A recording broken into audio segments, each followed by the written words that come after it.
Recorde de público no Maracanã.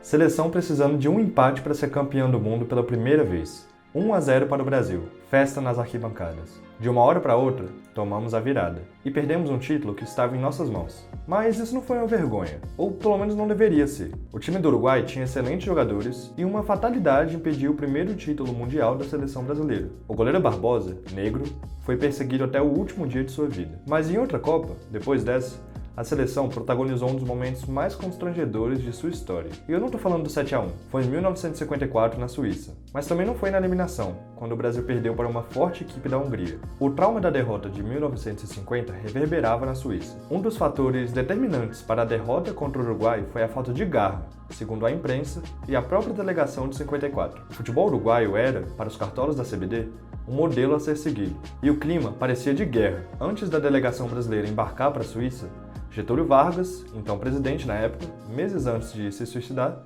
deu um discurso inflamado. Ele teria dito, entre outras coisas, que vocês representam a força e resistência da raça brasileira. Se perderem, quem perderá é o Brasil. Se vencerem, será do Brasil a vitória. Para se ter uma ideia do espírito ufanista que cercava os jogadores, o supervisor da delegação brasileira em Zurique, Luiz Vinhais, andava pelos corredores com uma bandeira nacional nas mãos. E antes dos jogos, ele obrigava todos os jogadores a beijá-la, sob a pena de serem acusados de comunistas. Além disso, os jogadores sentiam muita falta da família e do Brasil. A chefia da delegação proibiu jornalistas na concentração, ou seja, os jogadores ficaram longe até de outros brasileiros. A esposa do Didi, porém, conseguiu viajar à Suíça, mas foi impedida de entrar na concentração por um dos cartolas da CBD. O jogador chegou a decretar greve de fome em protesto. Na Copa de 50, o Brasil estreou goleando o México, e foi do mesmo jeito em 54. Contra a mesma seleção. E outra situação que se repetiu 4 anos depois da Copa de 50 foi o confronto Brasil contra a Iugoslávia no fechamento do grupo. Até alguns jogadores eram os mesmos. Só que na Copa da Suíça, a FIFA inventou um regulamento onde os grupos tinham 4 seleções, mas cada equipe só jogaria 2 vezes. Uma terceira partida só seria realizada em uma possível situação de desempate. Brasil e Iugoslávia era, portanto, o segundo e último jogo previsto daquelas seleções na fase de grupos. Toda a Copa do Mundo tem esse jogo. Última rodada da fase de grupos, 2 seleções empatam e se classificam juntas. Foi isso que aconteceu com o Brasil na Copa de 54 na Suíça. O problema foi que a seleção brasileira entrou em campo sem saber disso e protagonizou uma das cenas mais constrangedoras da história das Copas. A angústia acumulada dos jogadores brasileiros foi derramada nesse confronto. O primeiro tempo terminou em 0-0, o que só acentuou a preocupação dos atletas. Para eles e para toda a delegação, só a vitória classificaria a seleção canarinha. No vestiário, o clima estava tenso. Os dirigentes da CBD trataram de acirrar ainda mais os ânimos, conclamando o time à vitória. E tudo piorou quando o segundo tempo começou. Aos 6 minutos, a Iugoslávia abriu o placar. O que era uma preocupação, virou um drama. Os jogadores brasileiros passaram a correr ainda mais, de maneira desordenada e desesperada, e conseguiram empatar, aos 24 do segundo tempo, com Didi. O empate voltava a classificar as 2 seleções.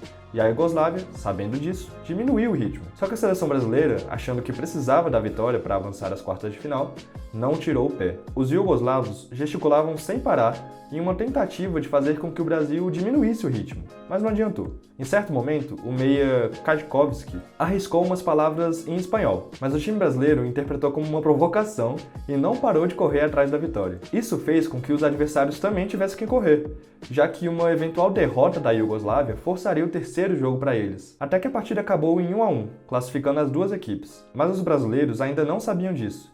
E aconteceu a cena constrangedora. Por um lado, brasileiros deixaram o campo em clima de velório, pensando que haviam sido eliminados. Por outro, iugoslavos comemoravam, sem entender nada do que estava acontecendo com os jogadores do Brasil. Só depois de chegar no vestiário, a seleção brasileira descobriu que tinha se classificado. O problema, além da vergonha e do constrangimento protagonizado pela seleção, foi o imenso desgaste físico causado pela correria em excesso. E isso se tornou uma preocupação ainda maior quando um sorteio definiu que o adversário nas quartas de final seria a poderosa seleção da Hungria. O Brasil jogou muito desgastado contra a Hungria, que marcou 2 gols logo no início da partida. Mas a gente não jogou mal. Ficou 4-2, com chances para os 2 lados, erros de arbitragem, campo encharcado, pancadaria, chuteirada na cara do ministro do esporte da Hungria e até acusação de complô comunista para prejudicar o Brasil. A Batalha de Berna, como ficou conhecido esse confronto contra a Hungria, é, até hoje, um dos jogos mais memoráveis da história das Copas. Mas nem todo mundo sabe que, nesse jogo,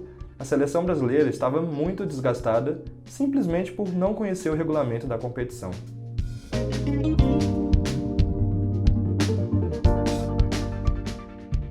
É isso. Você já conhecia essa história? O que você achou do vídeo? Se você tiver gostado, não deixe de dar um like aqui e se inscrever no canal caso você ainda não tenha se inscrito. Compartilha também o vídeo com alguém que você acha que vai gostar do vídeo. Boa parte das informações desse vídeo eu tirei de um livro muito bom que eu li ano passado, chamado Campeões da Raça, do Fábio Mendes. Esse livro traça a trajetória da seleção brasileira desde a primeira Copa, lá de 1930, até em 58, que foi o ano em que o Brasil ganhou o primeiro título mundial. O livro aborda bastante a questão racial, afinal, os maiores craques dessas primeiras gerações brasileiras eram negros, e durante essa trajetória, a seleção sofreu muito com racismo. Eu recomendo bastante que vocês leiam esse livro, tem muita história interessante lá, e eu vou deixar na descrição desse vídeo aqui o link para quem quiser comprar o livro. Então é isso, você tem alguma sugestão de vídeo? Deixa aqui nos comentários. Até a próxima. Valeu!